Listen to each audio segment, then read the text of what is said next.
There's no way that lady's a heartbeat away from the president. We have seen what can be unburdened by what has been. There's no way. There's no way someone is not telling her to stop saying that same thing over and over again. To see what can be unburdened by what has been. What can be unburdened by what has been? Like, she just says it over and over and over again. To see what can be unburdened by what has been. This isn't real. This is writing. Someone wrote this. It seems like a script. The ability to see what can be unburdened by what has. Kamala Harris didn't see it coming. 1 minute she's giving speeches full of jargon, and the next Joe Rogan and Megyn Kelly are collaborating on a podcast to tear her image apart.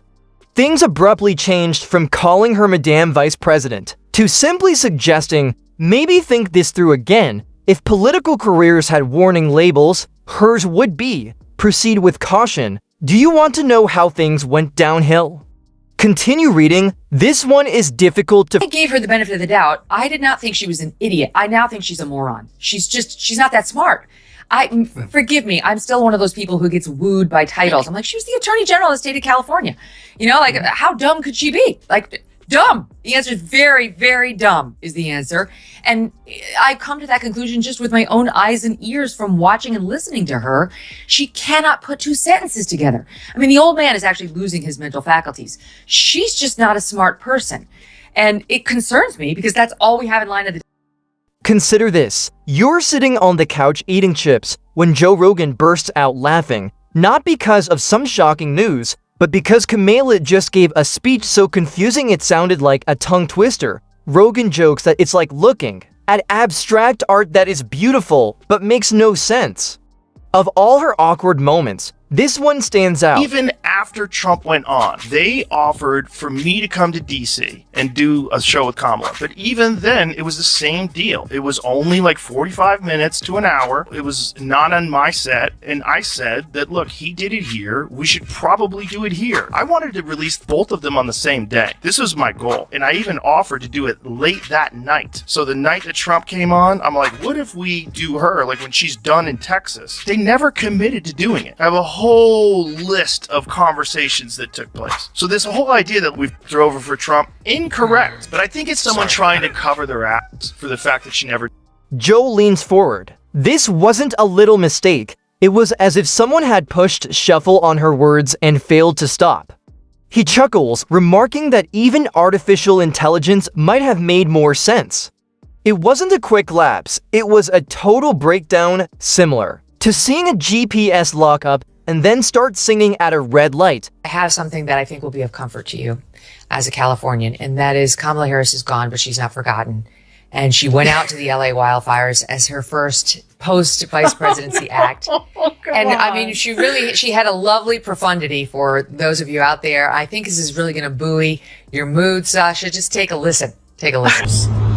Who, in the face of that stranger, they see a neighbor. These are folks who understand the strength and the value of community, which is everyone coming together with a shared sense of purpose and identity as a community of people. What is she talking about? Nobody knows. What is she talking about? Rogan nails it every time Kamala asks a challenging question. She laughs with a manufactured chuckle that always seems awkward. Joe wonders whether this is a problem or her brain buffering, and he quips that maybe politics now need a refresh button. There's a thing that came out recently. There was a book. There was some book about the Kamala Harris campaign where they talked about her getting on this show. And they said a bunch of things that weren't true. They talked to, supposedly talked to like 150 different people about her and, you know, what happened with her coming on the show. I don't know if it's 150. A lot of people. They didn't talk to us, and which is kind of crazy. And it was just like, they didn't even ask. But they said things that just weren't true. One of the things they said that weren't true was that we lied about the day that Trump was coming on. No, we just didn't tell you that Trump was coming. Then Rogan brings up the main issue. When things get serious, Kamala frequently disappears. He jokes that even cooking show contestants handle pressure better. He imagines her hiding somewhere with sticky notes and decaf tea, planning her next speech. When real problems arise, her answers fade into confusing phrases like the passage of time And then there's that infamous Tupac moment, one of her most public blunders that people will never forget. It's what she actually said in the Pence-Harris VP debate in 2020. I will repeat, and the American people know, that Joe Biden will not ban fracking. That is a fact. Joe Biden will not ban fracking because Joe Biden's position was, let's not ban fracking. And he was at the top of the ticket. But listen to how she mischaracterized it. All right, I'm going to go back through it with you. Will you ban fracking? She asked. No. And I made that clear on the debate stage in 2020 that I would not ban. Joe shifts from laughing to seriously considering how Kamala's irregular communication style landed her so close to the POTUS. He compares her career to a Marvel superhero tale with missing chapters and no clear timeline. It reads like a bizarre incident of intoxicated history told by a broken GPS. Joe speculates that presidents were selected by throwing darts at a board in a state of complete ennui. How dare we say Merry Christmas? How dare you say that? How dare we? It offends me. Did you ever see Kamala Harris do that when she had that She speech? said, "How dare you say f***ing Christmas?" You've never seen it? No. Oh my god. Okay, let's start with this because it's so crazy. How dare we speak Merry Christmas? I don't understand the context. So, like, I wish I could be charitable and say, well, there's probably a context where this makes sense. Yeah, Satan is the Lord of the earth is the context. Rogan imagines the recruitment process. Can she form a sentence? Has she clearly communicated complex topics and maybe she is recruited? He jokes that it wasn't about skill, but about vibrations. Megyn Kelly jumps in. Her tone is harsh and no longer amusing, and she compares Kamala to a magician, not because she leaves tough situations, but because she disappears when important work is required. Kelly concentrates on Kamala's segment, as boundaries highlight how little she really did. And as Trump's numbers continue to go up and up and up, and I realize some of the polls are showing him beating Joe Biden now in a hypothetical matchup, he's still very vulnerable. He did not win in 2020, and it looks like it's going to be the same matchup. And honestly, Joe Biden's knocking on, the Grim Reaper's door, and she could be the president of the United States in the next 6 years by default, if things go, in a dark and upsetting way. And as Trump's numbers continue to rise, and I realize some polls now show him beating Joe Biden in a hypothetical matchup, he's still very vulnerable. He didn't win in 2020, and it appears that it will be the same matchup. And honestly, Joe Biden is knocking on the Grim Reaper's door, and she could be the president of the United States in the next 6 years by default if things go wrong. And when we all sing happy tunes and sing Merry Christmas and wish each other Merry Christmas. Let me just be the nicest person possible. Yes. Like, what could be the reason why Yeah. you would say, how dare we say Merry Christmas? Yeah. Unless you're playing a character. These children are not going to have a Merry Christmas. When she's on stage doing a play, she's like, I want to read from my college. Kelly goes on to explain that as the border issue escalated, Kamala concentrated on other things. Instead of visiting the US border, Kamala traveled to Guatemala, which Kelly describes as more of a picture opportunity than genuine leadership. Kelly also critiques Kamala's uncomfortable moments and diplomacy, claiming that her speeches are frequently ambiguous and vague, leaving people uncertain of what she is trying to express.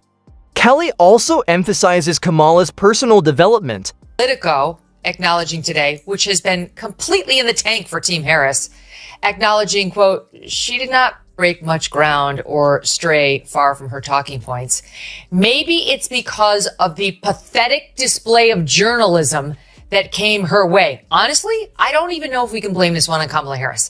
I blame it on you. You were pathetic. Kelly digs into identity politics, stressing that diversity in politics doesn't make someone immune to criticism. She argues that all leaders, regardless of background, must be held to the same standard of accountability. Good leadership requires more than catchy speeches. It needs clear ideas, real substance, and strong communication. The vice president's role is too important for vague responses. As Kelly wraps up, Joe Rogan jokes, the only thing shakier than Kamala's approval ratings is her sentence structure, highlighting how her poor communication raises serious doubts about her ability to lead. Both agree that leadership is about action and clear messaging, not just identity. But I always wondered with Kamala Harris, like I've seen her talk before and she's hilarious. So the scientists and the astronauts and the mathematicians and the Vice President of the United States. Some people just clam up Good afternoon, everyone! when they get in front of a camera and when they know the whole world's watching and they know there's a lot of pressure, and if they f***ed up a bunch of times before. And is that a socialist or progressive perspective? No.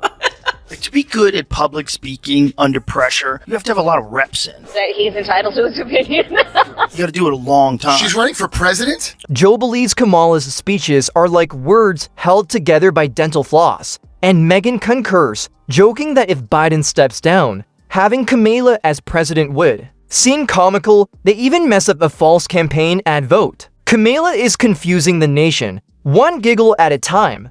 Joe continues, I'd rather vote for the vending machine that stole my dollar. At least it responds when you kick it. Do you remember that question they asked Trump to kick off his appearance there? Basically, why are you such a raging racist? We know you hate black people. Why are you even here?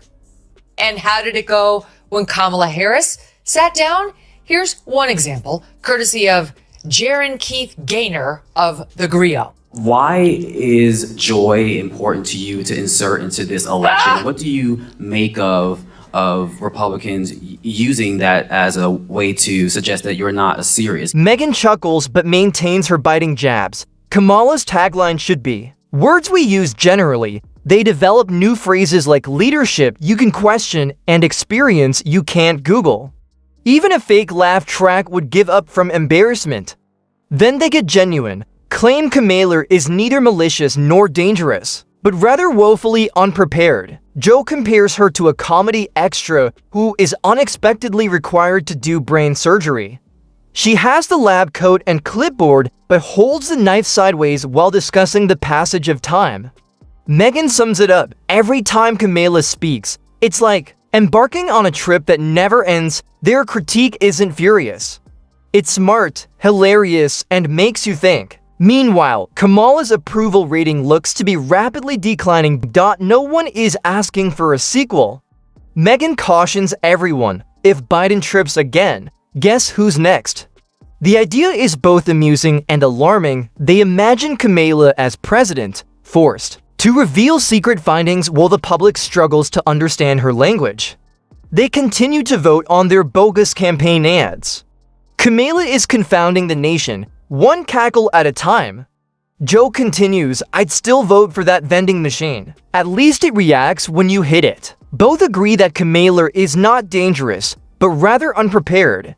Joe chuckles again, comparing it to casting a random extra as a brain surgeon. It looks great but sounds horrible. Complete mayhem. Megyn ties it up perfectly.